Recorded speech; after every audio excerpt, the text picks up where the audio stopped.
Bonsoir, bienvenue sur iTélé. Le week-end commence, intégral week-end également. 2 heures de reportage, de témoignages, d'analyses et de débats. Au sommaire, ce soir, la certitude des États-Unis, convaincus que le pouvoir syrien est responsable d'un massacre chimique. Nous allons y revenir bien évidemment dans nos journaux. Nous prendrons le temps de bien comprendre la situation et les enjeux. Rendez-vous dans un quart d'heure avec tous nos envoyés spéciaux. Et sur ce plateau, Olivier Ravadello. Le duel des éditorialistes, Jean-Sébastien Ferjou et Claude Askolovitch, de retour après leurs vacances. Au menu, un sondage étonnant sur la Syrie et cette question, Manuel Valls a-t-il été désavoué par François Hollande dans la réforme pénale? Et puis à suivre également du sport, rugby, football, judo, entre autres. Le JT Sport à suivre avec François Pinet. Voilà le programme. Avant cela, le journal, il est 22 h. Alice Darfeuille, bonsoir Alice. Rebonsoir Antoine et bonsoir à vous si vous nous rejoignez à l'instant. Et à la une, toujours pas de décision finale pour Barack Obama dans le dossier syrien. Dans une allocution, le président américain évoque tout de même une action limitée pour punir l'utilisation d'armes chimiques par le régime de Bachar el-Assad. Responsabilité dont Paris et Washington ont désormais la certitude. Nous serons devant l'Elysée avec Amélie Carwer et nous rejoindrons également Laurence Saïm, notre correspondante à Washington. Et puis ce fut le feuilleton de l'été, mais c'est désormais fini. Fini les tensions sur la réforme pénale du gouvernement sur l'antenne d'ITélé. Le ministre de l'Intérieur affirme qu'il n'y a aucun problème avec Christiane Taubira. Manuel Valls parle d'une seule voix et prône une réforme collective. Vous l'entendrez dans un instant.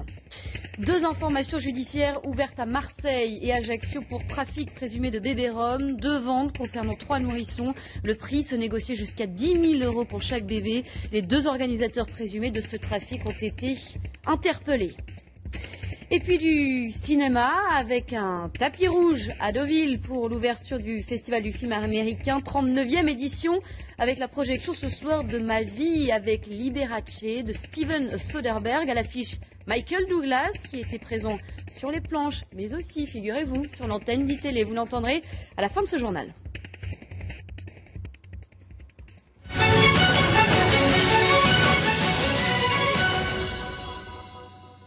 À la une donc ce vendredi soir, Alice, la Syrie et des déclarations importantes venues des États-Unis ce soir. Oui, avec l'allocution du chef de la diplomatie américaine qui a été suivie de celle de Barack Obama qui s'est exprimé donc publiquement. Oui, les États-Unis ont la certitude que Damas est à l'origine de l'attaque chimique du 21 août dernier dans le quartier de la Ghouta. Mais non, aucune décision finale n'a été prise quant à une éventuelle intervention, même si le président évoque une action ciblée et limitée. Écoutez. Nous avons une obligation, le monde a une obligation, nous devons nous assurer que l'on n'utilise aucune arme chimique.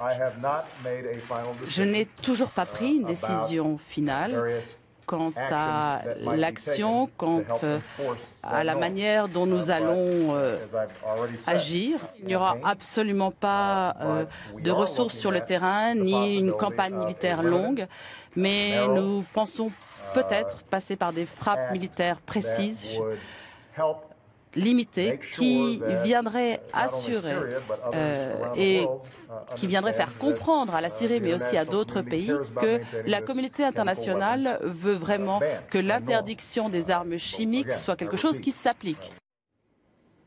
Comment comprendre cette déclaration du président américain? Nous allons y revenir avec 3 de nos envoyés spéciaux. Laurence Saïm aux